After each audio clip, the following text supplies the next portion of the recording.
Little Louise Roque, of Guy de Maupassant. Part 1.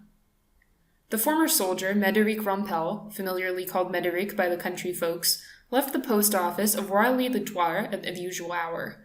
After passing through the village with his long stride, he cut across the meadows of Viaume and reached the bank of the Brindille, following the path along the water's edge to the village of Carvellon, where he commenced to deliver his letters.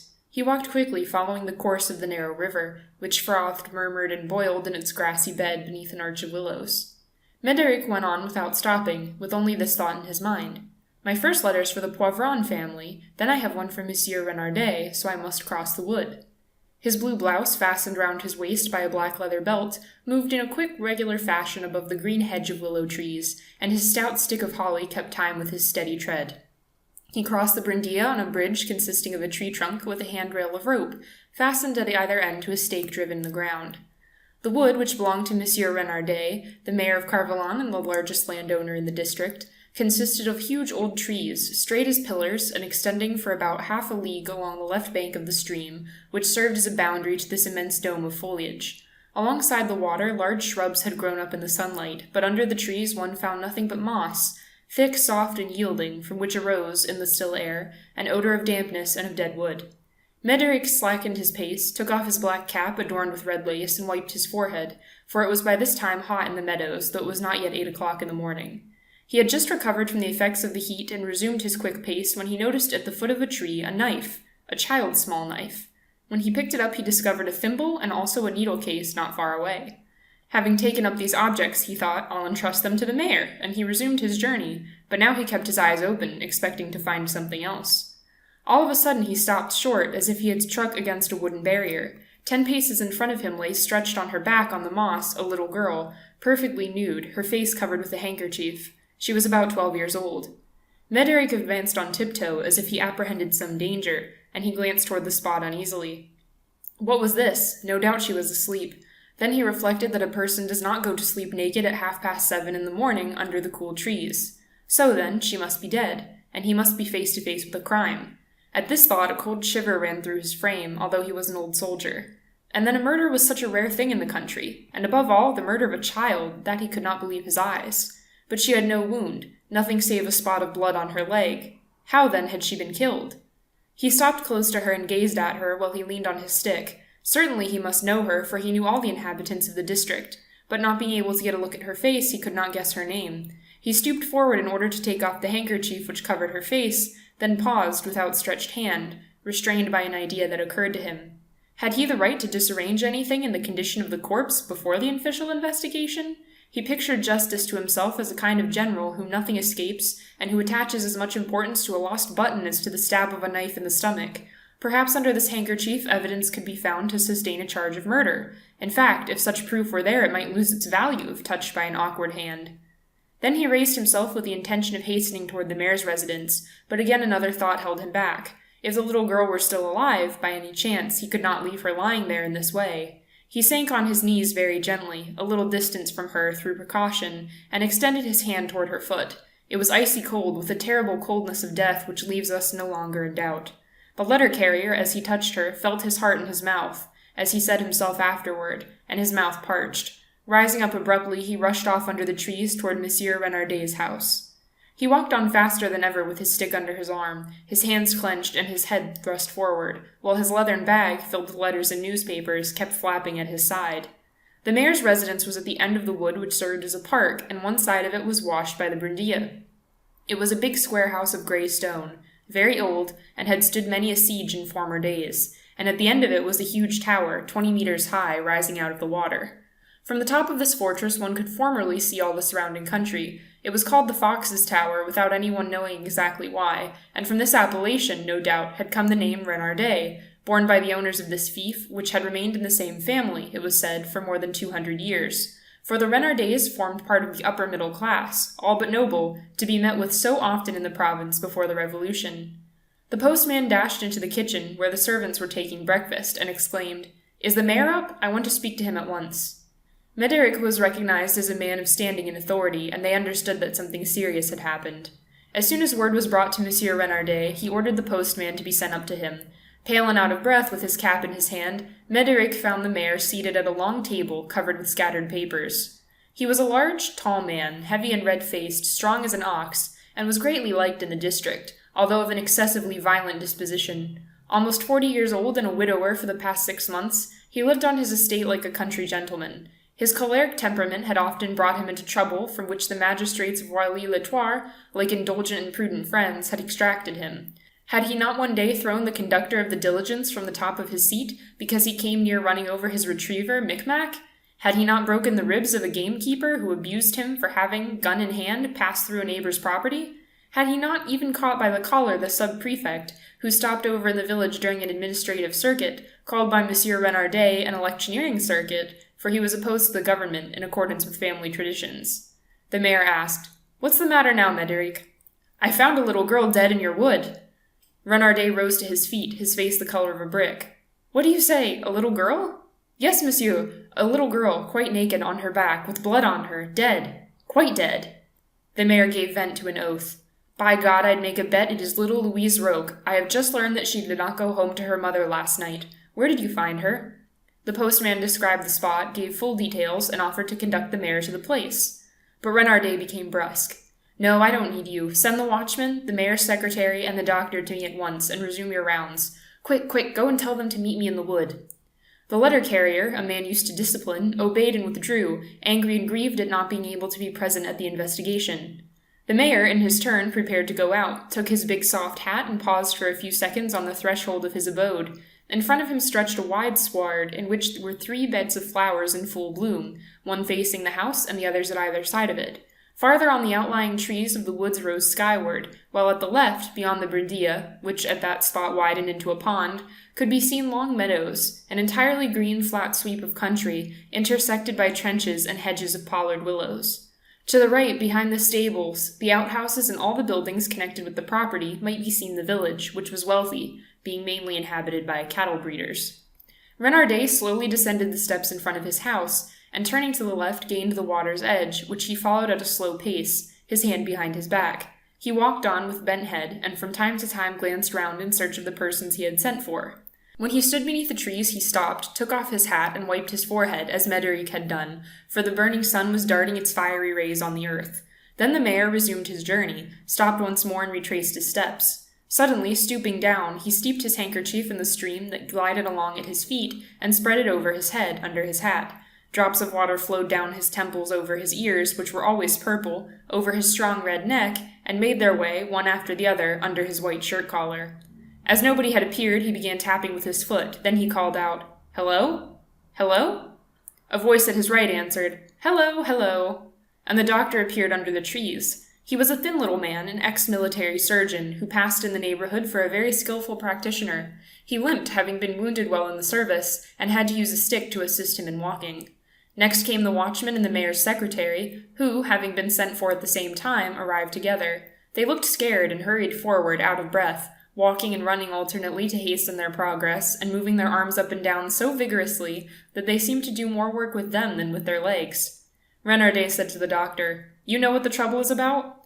"Yes, a dead child found in the wood by Médéric." "That's quite correct. Come on." They walked along, side by side, followed by the 2 men. Their steps made no sound on the moss. Their eyes were gazing ahead in front of them. Suddenly, the doctor, extending his arm, said, "See, there she is." Far ahead of them under the trees, they saw something white on which the sun gleamed down through the branches. As they approached, they gradually distinguished a human form lying there, its head toward the river, the face covered and the arms extended as though on a crucifix. "I am fearfully warm," said the mayor, and stooping down, he again soaked his handkerchief in the water and placed it round his forehead. The doctor hastened his steps, interested by the discovery. As soon as they were near the corpse, he bent down to examine it without touching it. He had put on his pince-nez, as one does in examining some curious object, and turned round very quietly. He said without rising, "Violated and murdered, as we shall prove presently. This little girl, moreover, is almost a woman. Look at her throat." The doctor lightly drew away the handkerchief which covered her face, which looked black, frightful, the tongue protruding, the eyes bloodshot. He went on, "By heavens! She was strangled the moment the deed was done." He felt her neck. "Strangled with the hands without leaving any special trace, neither the mark of the nails nor the imprint of the fingers. Quite right. It is little Louise Roque, sure enough." He carefully replaced the handkerchief. "There's nothing for me to do. She's been dead for the last hour at least. We must give notice of the matter to the authorities." Renardet, standing up with his hands behind his back, kept staring with a stony look at the little body exposed to view on the grass. He murmured, "What a wretch! We must find the clothes." The doctor felt the hands, the arms, and the legs. He said, "She had been bathing, no doubt. They ought to be at the water's edge." The mayor thereupon gave directions.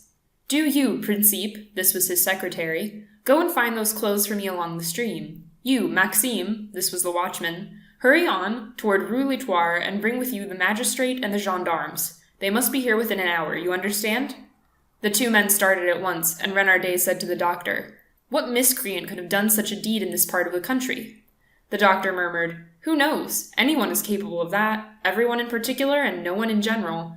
No matter, it must be some prowler, some workman out of employment. Since we have become a republic, we meet only this kind of person along the roads." Both of them were Bonapartists.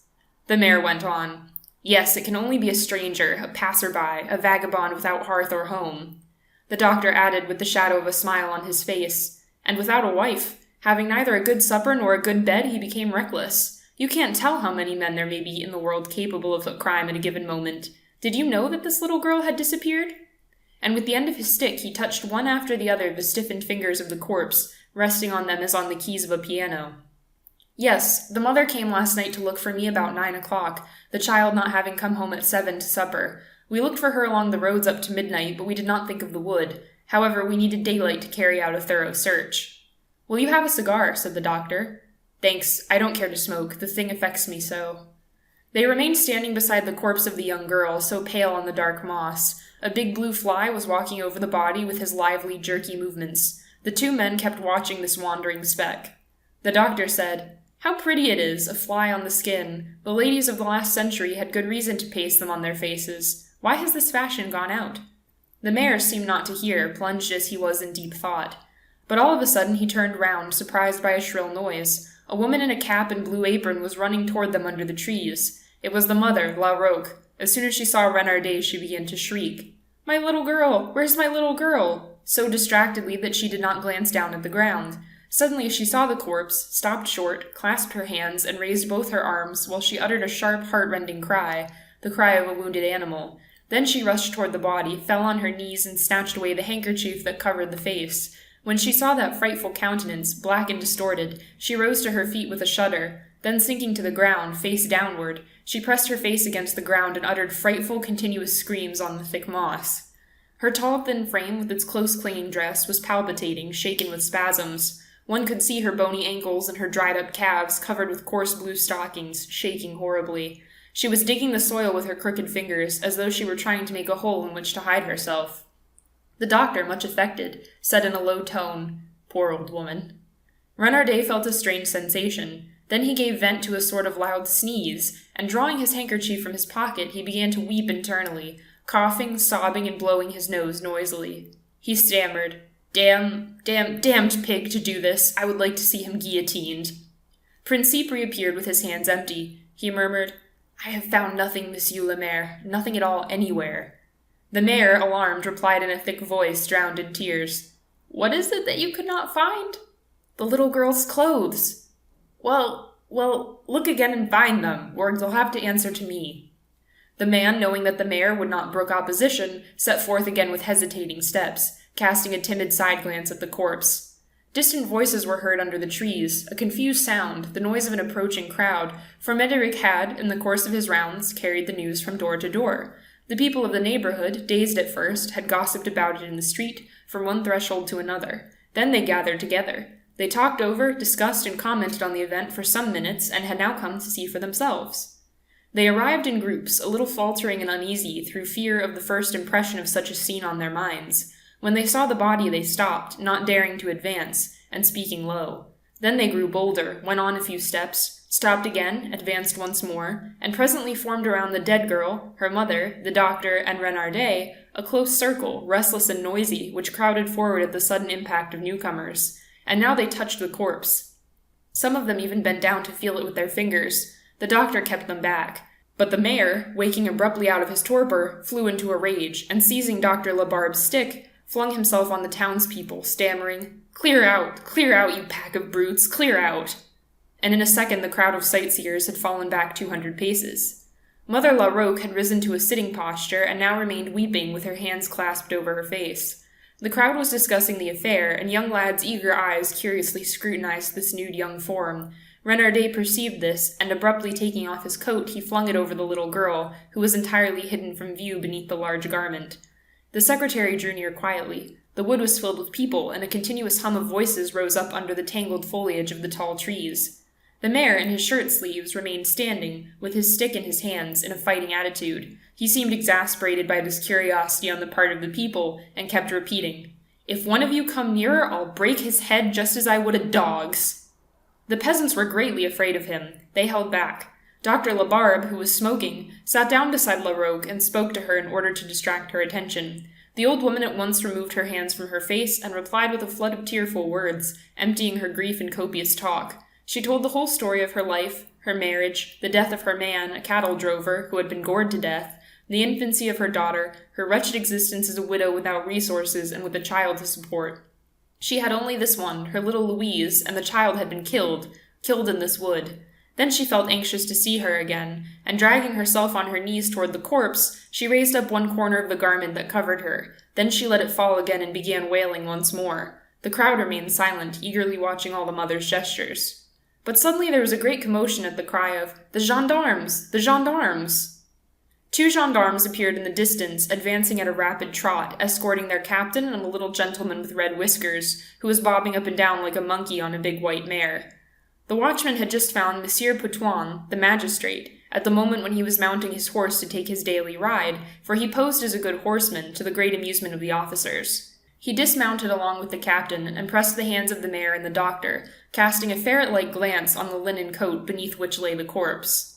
When he was made acquainted with all the facts, he first gave orders to disperse the crowd, whom the gendarmes drove out of the wood, but who soon reappeared in the meadow and formed a big hedge of excited and moving heads, on the other side of the stream.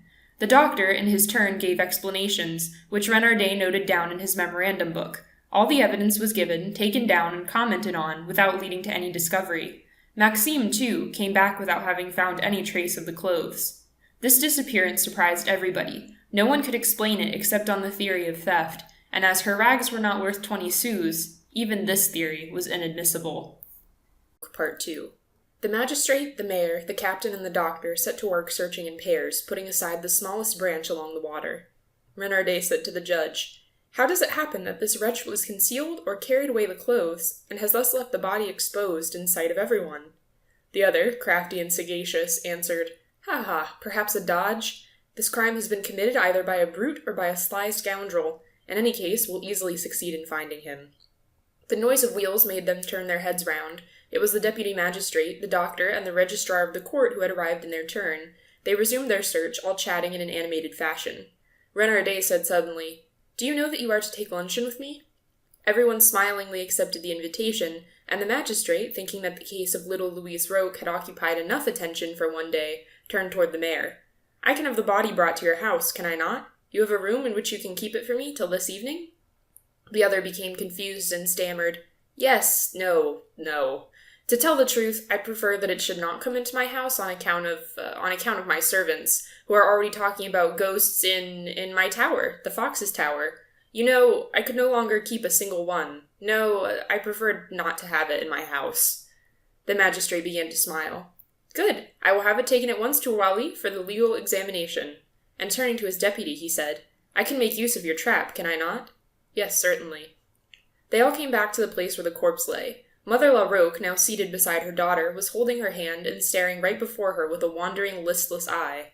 The 2 doctors endeavored to lead her away so that she might not witness the dead girl's removal, but she understood at once what they wanted to do, and, flinging herself on the body, she threw both arms round it. Lying on top of the corpse, she exclaimed, "You shall not have it. It's mine. It's mine now. They have killed her for me, and I want to keep her. You shall not have her." All the men, affected and not knowing how to act, remained standing around her. Renardet fell on his knees and said to her, "Listen, La Roque, it is necessary, in order to find out who killed her. Without this, we could not find out. We must make a search for the man in order to punish him. When we have found him, we'll give her up to you. I promise you this." This explanation bewildered the woman, and a feeling of hatred manifested itself in her distracted glance. "So then they'll arrest him?" "Yes, I promise you that." She rose up, deciding to let them do as they liked, but when the captain remarked, "It is surprising that her clothes were not found," a new idea, which she had not previously thought of, abruptly entered her mind, and she asked, "Where are her clothes? They're mine. I want them. Where have they been put?" They explained to her that they had not been found. Then she demanded them persistently, crying and moaning, "They're mine. I want them. Where are they? I want them." The more they tried to calm her, the more she sobbed and persisted in her demands. She no longer wanted the body, she insisted on having the clothes, as much perhaps through the unconscious cupidity of a wretched being to whom a piece of silver represents a fortune, as through maternal tenderness. And when the little body, rolled up in blankets which had been brought out from Renardet's house, had disappeared into the vehicle, the old woman standing under the trees, sustained by the mayor and the captain, exclaimed, "I have nothing, nothing, nothing in the world, not even her little cap, her little cap." The curé, a young priest, had just arrived. He took it on himself to accompany the mother, and they went away together toward the village. The mother's grief was modified by the sugary words of the clergyman, who promised her 1,000 compensations. But she kept repeating, "If only I had her little cap." This idea now dominated every other. Renardet called from the distance, "You will lunch with us, Monsieur l'Abbé, in an hour's time." The priest turned his head round and replied, "With pleasure, Monsieur le Maire, I'll be with you at 12. And they all directed their steps toward the house, whose grey front, with the large tower built on the edge of the Brindilla, could be seen through the branches. The meal lasted a long time. They talked about the crime. Everybody was of the same opinion. It had been committed by some tramp passing there by mere chance while the little girl was bathing. Then the magistrates returned to Rueil, announcing that they would return next day at an early hour. The doctor and the curé went to their respective homes, while Renardet, after a long walk through the meadows, returned to the wood, where he remained walking till nightfall with slow steps, his hands behind his back. He went to bed early and was still asleep next morning when the magistrate entered his room. He was rubbing his hands together with a self-satisfied air. "Ha, ha, you're still sleeping. Well, my dear fellow, we have news this morning." The mayor sat up in his bed. "What, pray?" "Oh, something strange. You remember well how the mother clamored yesterday for some memento of her daughter, especially her little cap? Well, on opening her door this morning, she found on the threshold her child's 2 little wooden shoes. This proves that the crime was perpetrated by someone from the district, someone who felt pity for her. Besides, the postman, Médéric, brought me the thimble, the knife, and the needle case of the dead girl. So then, the man in carrying off the clothes to hide them must have let fall the articles which were in the pocket. As for me, I attach special importance to the wooden shoes, as they indicate a certain moral culture, and a faculty for tenderness on the part of the assassin. We will, therefore, if you have no objection, go over together the principal inhabitants of your district." The mayor got up. He rang for his shaving water and said, "With pleasure, but it will take some time, and we may begin at once." Monsieur Poutoin sat astride a chair. Renardet covered his chin with a white lather while he looked at himself in the glass. Then he sharpened his razor on the strop and continued. "The principal inhabitant of Carvillon bears the name of Joseph Renardet, mayor, a rich landowner, a rough man who beats guards and coachmen." The examining magistrate burst out laughing. "That's enough. Let us pass on to the next." The second in importance is Péladon, his deputy, a cattle breeder, an equally rich landowner, a crafty peasant, very sly, very close-fisted on every question of money, but incapable, in my opinion, of having perpetrated such a crime. "Continue," said Monsieur Poutoin. Renardet, while proceeding with his toilet, reviewed the characters of all the inhabitants of Carvillon. After 2 hours' discussion, their suspicions were fixed on 3 individuals who had hitherto borne a shady reputation: a poacher named Cavaille, a fisher named Paquet, who caught trout and crabs, and a cattle driver named Clovis. The search for the perpetrator of the crime lasted all summer, but he was not discovered. Those who were suspected and arrested easily proved their innocence, and the authorities were compelled to abandon the attempt to capture the criminal. But this murder seemed to have moved the entire country in a singular manner. There remained in everyone's mind a disquietude, a vague fear, a sensation of mysterious terror, springing not merely from the impossibility of discovering any trace of the assassin, but also and above all from that strange finding of the wooden shoes in front of La Roque's door the day after the crime.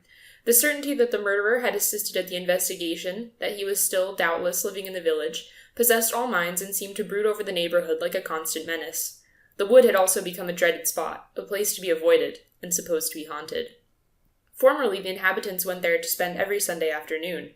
They used to sit down on the moss at the feet of the huge tall trees, or walk along the water's edge, watching the trout gliding among the weeds. The boys used to play bowls, hide-and-seek, and other games where the ground had been cleared and leveled, and the girls, in rows of 4 or 5, would trip along, holding one another by the arms and screaming songs with their shrill voices. Now nobody ventured there, for fear of finding some corpse lying on the ground. Autumn arrived, and the leaves began to fall from the tall trees, whirling round and round to the ground, and the sky could be seen through the bare branches. Sometimes, when a gust of wind swept over the treetops, the slow, continuous rain suddenly grew heavier, and became a rough storm that covered the moss with a thick yellow carpet that made a kind of creaking sound beneath one's feet. And the sound of the falling leaves seemed like a wail, and the leaves themselves like tears shed by these great sorrowful trees that wept in the silence of the bare and empty wood, this dreaded and deserted wood where wandered lonely the little soul of little Louise Roque. The Brindilla, swollen by storms, rushed on more quickly, yellow and angry, between its dry banks, bordered by two thin, bare willow hedges. And here was Renardet suddenly resuming his walks under the trees. Every day at sunset he came out of his house, descended the front steps slowly, and entered the wood in a dreamy fashion, with his hands in his pockets, and paced over the damp soft moss, while a legion of rooks from all the neighboring haunts came thither to rest in the tall trees, and then flew off like a black cloud, uttering loud discordant cries. Night came on, and Renardet was still strolling slowly under the trees. Then, when the darkness prevented him from walking any longer, he would go back to the house and sink into his armchair in front of the glowing hearth, stretching his damp feet toward the fire. One morning, an important bit of news was circulated through the district. The mayor was having his wood cut down. 20 woodcutters were already at work. They had commenced at the corner nearest to the house and worked rapidly in the master's presence. And each day the wood grew thinner, losing its trees, which fell down one by one as an army loses its soldiers. Renardet no longer walked up and down. He remained from morning till night, contemplating, motionless, with his hands behind his back, the slow destruction of his wood. When a tree fell, he placed his foot on it, as if it were a corpse. Then he raised his eyes to the next with a kind of secret, calm impatience, as if he expected, hoped for something at the end of this slaughter. Meanwhile, they were approaching the place where little Louise Roque had been found. They came to it one evening in the twilight. As it was dark, the sky being overcast, the woodcutters wanted to stop their work, putting off till next day the fall of an enormous beech tree, but the mayor objected to this, and insisted that they should at once lop and cut down this giant, which had sheltered the crime. When the lopper had laid it bare, and the woodcutters had sapped its base, 5 men commenced hauling at the rope attached to the top. The tree resisted. Its powerful trunk, although notched to the center, was as rigid as iron. The workmen, all together, with a sort of simultaneous motion, strained at the rope, bending backward and uttering a cry which timed and regulated their efforts. 2 woodcutters standing close to the giant remained with axes in their grip, like 2 executioners ready to strike once more, and Renardet, motionless, with his hand on the trunk, awaited the fall with an uneasy, nervous feeling. One of the men said to him, "You are too near, Monsieur le Maire. When it falls it may hurt you." He did not reply and did not move away. He seemed ready to catch the beech tree in his open arms and to cast it on the ground like a wrestler. All at once, at the base of the tall column of wood, there was a rent which seemed to run to the top like a painful shock. It bent slightly, ready to fall, but still resisting. The men, in a state of excitement, stiffened their arms, renewed their efforts with greater vigor, and, just as the tree came crashing down, Renardet suddenly made a forward step, then stopped, his shoulders raised to receive the irresistible shock, the mortal shock which would crush him to the earth. But the beech tree, having deviated a little, only rubbed against his loins, throwing him on his face 5 meters away. The workman dashed forward to lift him up. He had already arisen to his knees, stupefied, with bewildered eyes, and passing his hand across his forehead, as if he were awaking from an attack of madness. When he had got to his feet once more, the men, astonished, questioned him, not being able to understand what he had done. He replied in faltering tones that he had been dazed for a moment, or rather, he had been thinking of his childhood days, that he thought he would have time to run under the tree, just as street boys rush in front of vehicles driving rapidly past, that he had played at danger, that for the past 8 days he felt this desire growing stronger within him, asking himself each time a tree began to fall whether he could pass underneath it without being touched. It was a piece of stupidity, he confessed, but everyone has these moments of insanity, and temptations to boyish folly. He made this explanation in a slow tone, searching for his words, and speaking in a colorless tone. Then he went off, saying, "Till tomorrow, my friends, till tomorrow." As soon as he got back to his room, he sat down at his table, which his lamp lighted up brightly, and, burying his head in his hands, he began to cry. He remained thus for a long time, then wiped his eyes, raised his head, and looked at the clock. It was not yet 6 o'clock. He thought, "I have time before dinner." And he went to the door and locked it. He then came back, and sitting down at his table, pulled out the middle drawer. Taking from it a revolver, he laid it down on his papers in full view. The barrel of the firearm glittered, giving out gleams of light. Renardet gazed at it for some time with the uneasy glance of a drunken man. Then he rose and began to pace up and down the room. He walked from one end of the apartment to the other, stopping from time to time, only to pace up and down again a moment afterward. Suddenly, he opened the door of his dressing room, steeped a towel in the water pitcher, and moistened his forehead, as he had done on the morning of the crime. Then he began walking up and down again. Each time he passed the table, the gleaming revolver attracted his glance, tempted his hand, but he kept watching the clock and reflected, "I still have time." It struck 6:30. Then he took up the revolver, opened his mouth wide with a frightful grimace, and struck the barrel into it as if he wanted to swallow it.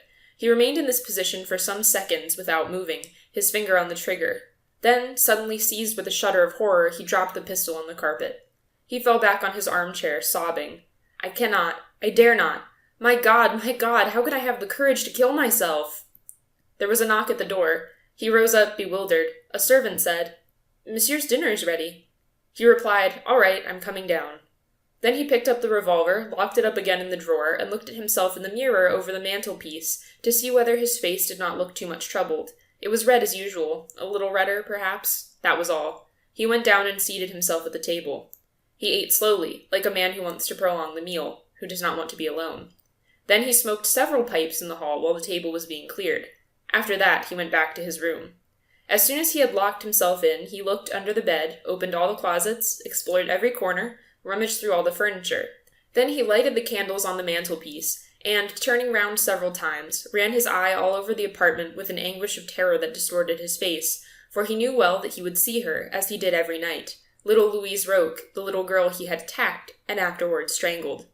Every night the odious vision came back again. First he seemed to hear a kind of roaring sound, such as is made by a threshing machine or the distant passage of a train over a bridge. Then he commenced to gasp, to suffocate, and he had to unbutton his collar and his belt. He moved about to make his blood circulate. He tried to read. He attempted to sing. It was in vain.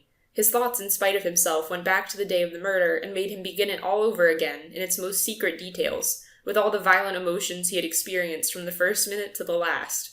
He had felt on rising that morning, the morning of the horrible day, a little dizziness and a headache, which he attributed to the heat, so that he remained in his room until breakfast time.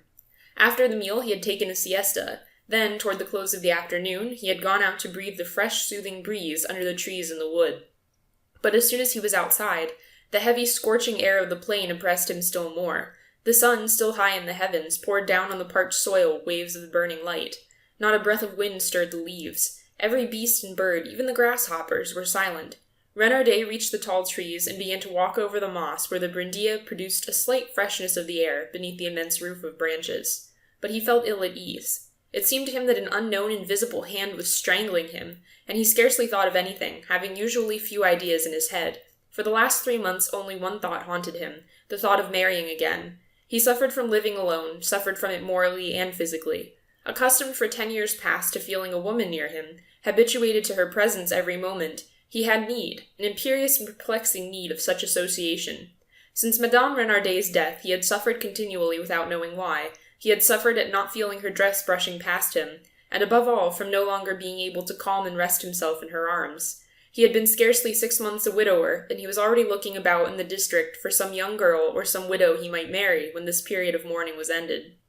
He had a chaste soul, but it was lodged in a powerful Herculean body, and carnal imaginings began to disturb his sleep and his vigils. He drove them away, they came back again, and he murmured from time to time, smiling at himself, "Here I am like St. Anthony." Having this special morning had several of these visions, the desire suddenly came into his breast to bathe in the brindilla in order to refresh himself and cool his blood. He knew of a large deep pool, a little farther down, where the people of the neighborhood came sometimes to take a dip in the summer. He went there. Thick willow trees hid this clear body of water where the current rested and went to sleep for a while before starting on its way again. Renardet, as he appeared, thought he heard a light sound, a faint splashing which was not that of the stream on the banks. He softly put aside the leaves and looked. A little girl, quite naked in the transparent water, was beating the water with both hands, dancing about in it and dipping herself with pretty movements. She was not a child, nor was she yet a woman. She was plump and developed, while preserving an air of youthful precocity, as of one who had grown rapidly. He no longer moved, overcome with surprise, with desire, holding his breath with a strange, poignant emotion. He remained there, his heart beating as if one of his sensuous dreams had just been realized, as if an impure fairy had conjured up before him this young creature, this little rustic Venus, rising from the eddies of the stream, as the real Venus rose from the waves of the sea. Suddenly the little girl came out of the water, and, without seeing him, came over to where he stood, looking for her clothes in order to dress herself. As she approached gingerly, on account of the sharp-pointed stones, he felt himself pushed toward her by an irresistible force, by a bestial transport of passion which stirred his flesh, bewildered his mind, and made him tremble from head to foot. She remained standing some seconds behind the willow tree which concealed him from view.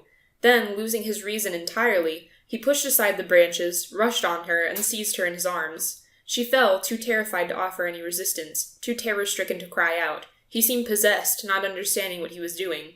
He woke from his crime as one wakes from a nightmare. The child burst out weeping. Hold your tongue, he said. I'll give you money. But she did not hear him and went on sobbing. Come on now, hold your tongue. Do hold your tongue, keep quiet, he continued.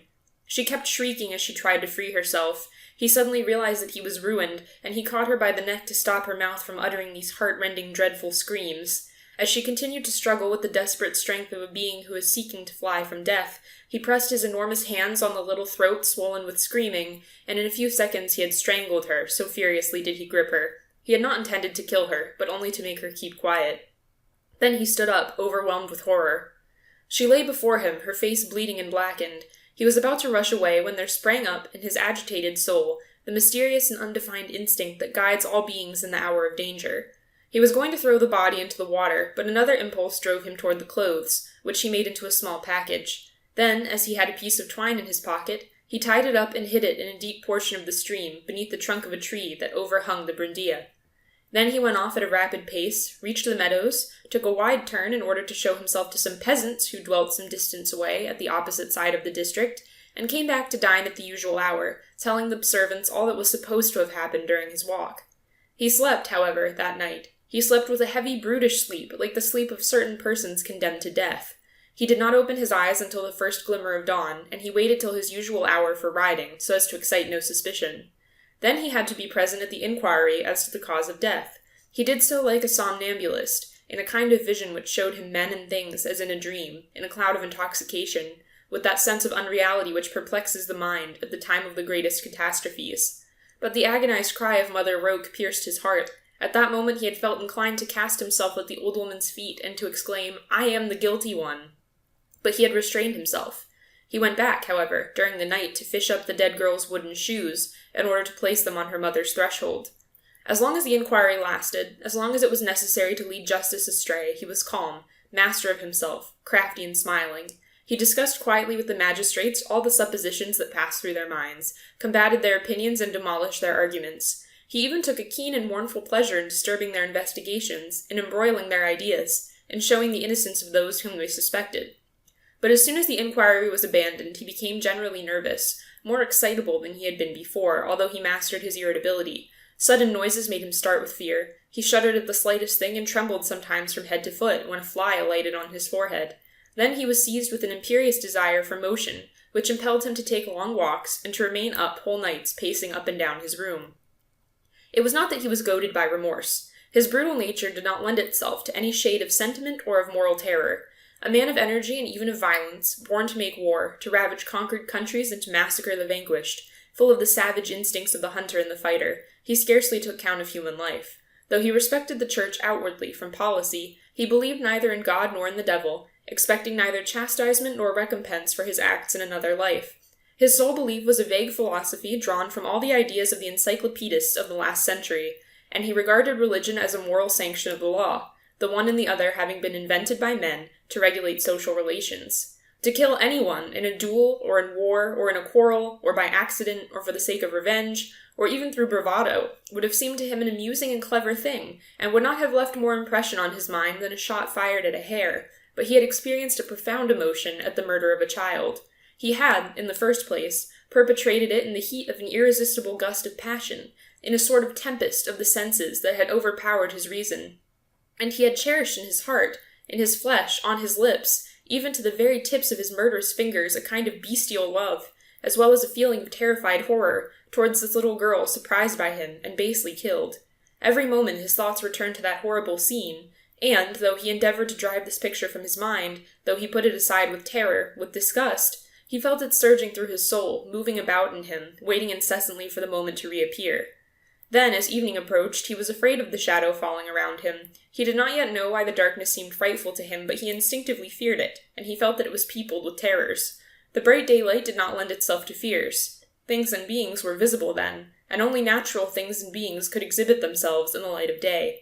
But the night, the impenetrable night, thicker than walls and empty, the infinite night, so black, so vast, in which one might brush against frightful things, the night when one feels that a mysterious terror is wandering, prowling about, appeared to him to conceal an unknown threatening danger close beside him. What was it? He knew ere long. As he sat in his armchair, rather late one evening when he could not sleep, he thought he saw the curtain of the window move. He waited uneasily with beating heart. The drapery did not stir. Then all of a sudden, it moved once more. He did not venture to rise. He no longer ventured to breathe, and yet he was brave.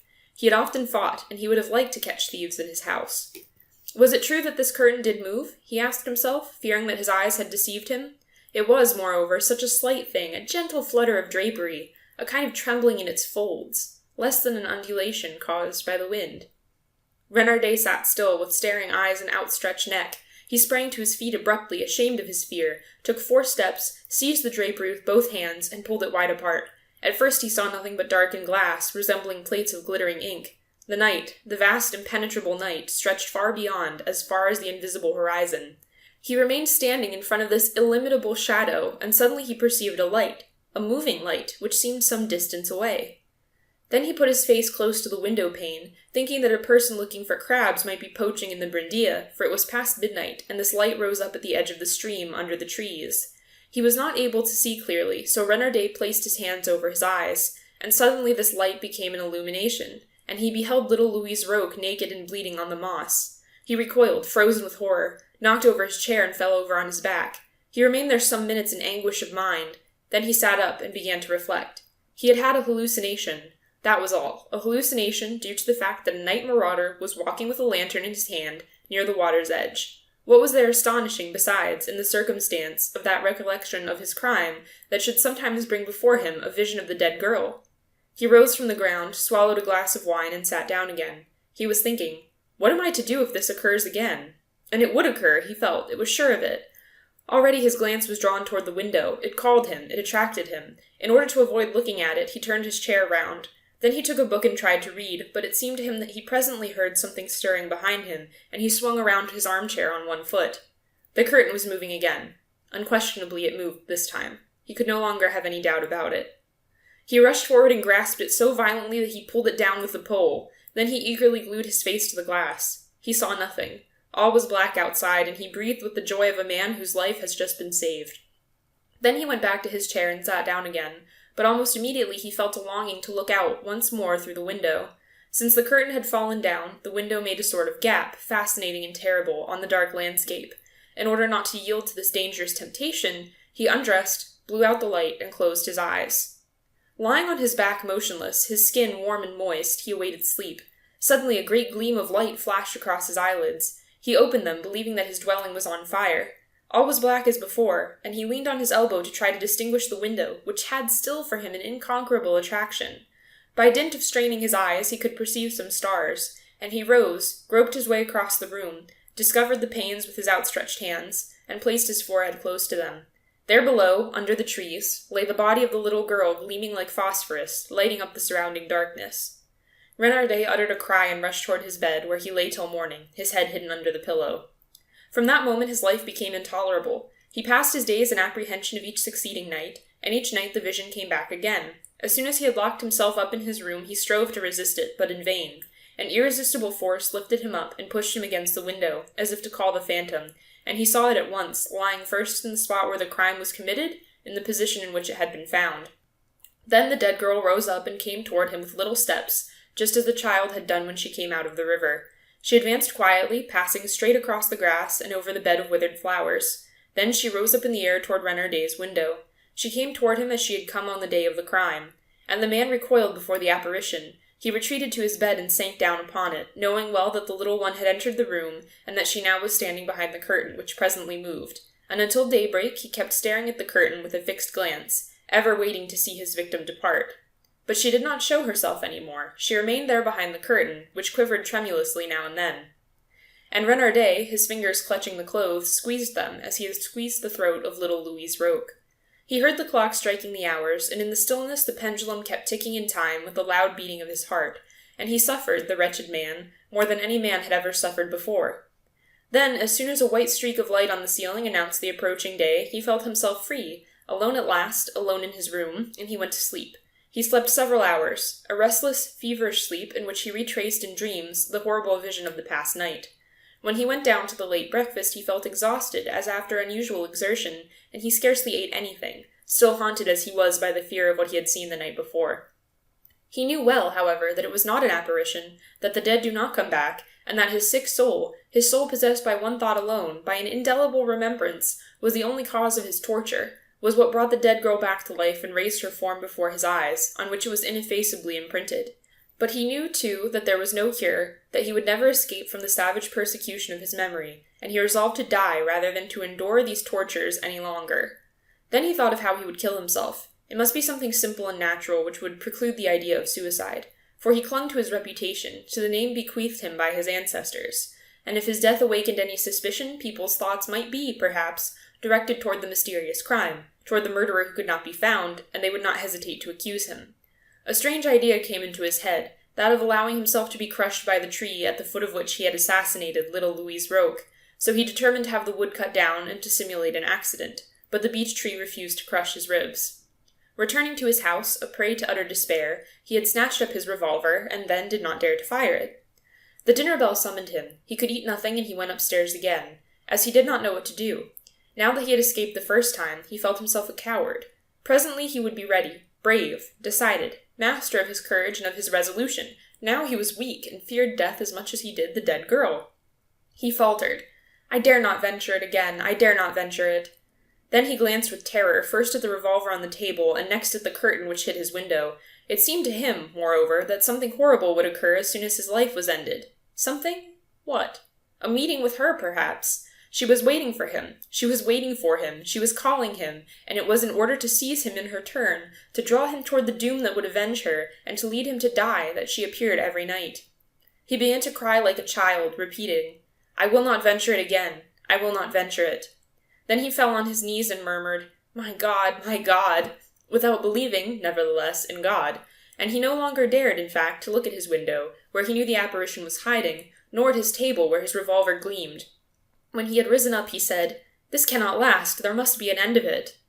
The sound of his voice in the silent room made a chill of fear pass through his limbs, but as he could not bring himself to come to a determination, as he felt certain that his finger would always refuse to pull the trigger of his revolver, he turned round to hide his head under the bedclothes, and began to reflect. He would have to find some way in which he could force himself to die, to play some trick on himself which would not permit of any hesitation on his part, of any delay, any possible regrets. He envied condemned criminals who are led to the scaffold surrounded by soldiers. Oh, if he could only beg of someone to shoot him, if after confessing his crime to a true friend who would never divulge it, he could procure death at his hand. But from whom could he ask this terrible service? From whom? He thought of all the people he knew. The doctor? No, he would talk about it afterward, most probably. And suddenly the fantastic idea entered his mind. He would write to the magistrate, who was on terms of close friendship with him, and would denounce himself as the perpetrator of the crime. He would in this letter confess everything, revealing how his soul had been tortured, how he had resolved to die, how he had hesitated about carrying out his resolution, and what means he had employed to strengthen his failing courage. And in the name of their old friendship, he would implore of the other to destroy the letter as soon as he had ascertained that the culprit had inflicted justice on himself. Renardet could rely on this magistrate. He knew him to be true, discreet, incapable of even an idle word. He was one of those men who have an inflexible conscience, governed, directed, regulated by their reason alone. Scarcely had he formed this project when a strange feeling of joy took possession of his heart. He was calm now. He would write his letter slowly, then at daybreak he would deposit it in the box nailed to the outside wall of his office. Then he would ascend his tower to watch for the postman's arrival, and when the man in the blue blouse had gone away, he would cast himself head foremost on the rocks on which the foundations rested. He would take care to be seen first by the workmen who had cut down his wood. He would climb to the projecting stone which bore the flagstaff displayed on festivals. He would smash this pole with a shake and carry it along with him as he fell. Who would suspect that it was not an accident? and he would be killed outright owing to his weight and the height of the tower. Presently he got out of bed, went over to the table, and began to write. He omitted nothing, not a single detail of the crime, not a single detail of the torments of his heart, and he ended by announcing that he had passed sentence on himself, that he was going to execute the criminal, and begged his friend, his old friend, to be careful that there should never be any stain on his memory. When he had finished this letter, he saw that the day had dawned. He closed, sealed it, and wrote the address. Then he descended with light steps, hurried toward the little white box fastened to the outside wall in the corner of the farmhouse, and when he had thrown into it this letter, which made his hand tremble, he came back quickly, drew the bolts of the great door, and climbed up to his tower to wait for the passing of the postman, who was to bear away his death sentence. He felt self-possessed now, liberated, saved. A cold, dry wind, an icy wind, passed across his face. He inhaled it eagerly with open mouth, drinking in its chilling kiss. The sky was red, a wintry red, and all the plain, whitened with frost, glistened under the first rays of the sun, as if it were covered with powdered glass. Renardet, standing up, his head bare, gazed at the vast tract of country before him, the meadows to the left and to the right of the village, whose chimneys were beginning to smoke in preparation for the morning meal. At his feet he saw the Bredea flowing amid the rocks, where he would soon be crushed to death. He felt new life on that beautiful frosty morning. The light bathed him, entered his being like a newborn hope. 1,000 recollections assailed him, recollections of similar mornings, of rapid walks on the hard earth which rang beneath his footsteps, of happy days of shooting on the edges of pools where wild ducks sleep. All the good things that he loved, the good things of existence, rushed to his memory, penetrated him with fresh desires, awakened all the vigorous appetites of his active, powerful body. And he was about to die. Why? He was going to kill himself stupidly because he was afraid of a shadow, afraid of nothing. He was still rich and in the prime of life. What folly! All he needed was distraction, absence, a voyage, in order to forget. This night he had not even seen the little girl because his mind was preoccupied and had wandered towards some other subject. Perhaps he would not see her any more? And even if she still haunted him in this house, certainly she would not follow him elsewhere. The earth was wide. The future was long. Why should he die? His glance traveled across the meadows, and he perceived a blue spot in the path which wound alongside the Bredea. It was Médéric coming to bring letters from town and to carry away those of the village. Renardet gave a start, a sensation of pain shot through his breast, and he rushed down the winding staircase to get back his letter, to demand it back from the postman. Little did it matter to him now whether he was seen. He hurried across the grass, damp from the light frost of the previous night, and arrived in front of the box in the corner of the farmhouse exactly the same time as the letter-carrier. The latter had opened the little wooden door and drew forth the 4 papers deposited there by the inhabitants of the locality. Renardet said to him, "Good morrow, Médéric." "Good morrow, Monsieur le Maire." "I say, Médéric, I threw a letter into the box that I want back again. I came to ask you to give it back to me." "That's all right, Monsieur le Maire, you'll get it." And the postman raised his eyes. He stood petrified at the sight of Renardet's face. The mayor's cheeks were purple, his eyes were anxious and sunken, with black circles around them. His hair was unbrushed, his beard untrimmed, his necktie unfastened. It was evident that he had not been in bed. The postman asked, "Are you ill, Monsieur le Maire?" The other, suddenly comprehending that his appearance must be unusual, lost countenance and faltered. Oh, no, only I jumped out of bed to ask you for this letter. I was asleep. You understand?" He said in reply, "What letter?" "The one you're going to give back to me." Médéric now began to hesitate. The mayor's attitude did not strike him as natural. There was perhaps a secret in that letter, a political secret. He knew Renardet was not a Republican, and he knew all the tricks and chicanery employed at elections. He asked, "To whom is it addressed, this letter of yours?" "To Monsieur Poutoin, the magistrate. You know, my friend, Monsieur Poutoin." The postman searched through the papers and found the one asked for. Then he began looking at it, turning it round and round between his fingers, much perplexed, much troubled by the fear of either committing a grave offense or of making an enemy of the mayor. Seeing his hesitation, Renardet made a movement for the purpose of seizing the letter and snatching it away from him. This abrupt action convinced Médéric that some important secret was at stake, and made him resolve to do his duty, cost what it may. So he flung the letter into his bag and fastened it up with the reply, "No, I can't, Monsieur le Maire. As long as it is for the magistrate, I can't." A dreadful pang wrung Renardet's heart, and he murmured, "Why, you know me well. You're even able to recognize my handwriting. I tell you, I want that paper." "I can't." "Look here, Médéric, you know I'm incapable of deceiving you. I tell you I want it." "No, I can't." A tremor of rage passed through Renardet's soul. Damn it all, take care. You know that I never trifle, and that I could get you out of your job, my good fellow, and without much delay either. And then, I am the mayor of the district after all, and I now order you to give me back that paper. The postman answered firmly, No, I can't, Monsieur le Maire. Thereupon Renardet, losing his head, caught hold of the postman's arms in order to take away his bag, but, freeing himself by a strong effort and springing backward, the letter-carrier raised his big holly-stick. Without losing his temper, he said emphatically, Don't touch me, Monsieur le Maire, or I'll strike. Take care, I'm only doing my duty. Feeling that he was lost, Renardet suddenly became humble, gentle, appealing to him like a whimpering child. Look here, my friend. Give me back that letter and I'll recompense you. I'll give you money. Stop, I'll give you 100 francs, you understand? 100 francs! The postman turned on his heel and started on his journey. Renardet followed him, out of breath, stammering, Médéric, listen, I'll give you 1,000 francs, you understand? 1,000 francs! The postman went on without giving any answer. Renardet went on, I'll make your fortune, you understand? Whatever you wish. 50,000 francs. 50,000 francs for that letter. What does it matter to you? You won't? Well, 100,000, I say. 100,000 francs. Do you understand? 100,000 francs. 100,000 francs. The postman turned back, his face hard, his eye severe. Enough of this, or else I'll repeat to the magistrate everything you have just said to me. Renardet stopped abruptly. It was all over. He turned back and rushed toward his house, running like a hunted animal. Then, in his turn, Médéric stopped and watched his flight with stupefaction. He saw the mayor re-enter his house, and waited still, as if something astonishing were about to happen. In fact, presently the tall form of Renardet appeared on the summit of the Fox's Tower. He ran around the platform like a madman. Then he seized the flagstaff and shook it furiously without succeeding in breaking it.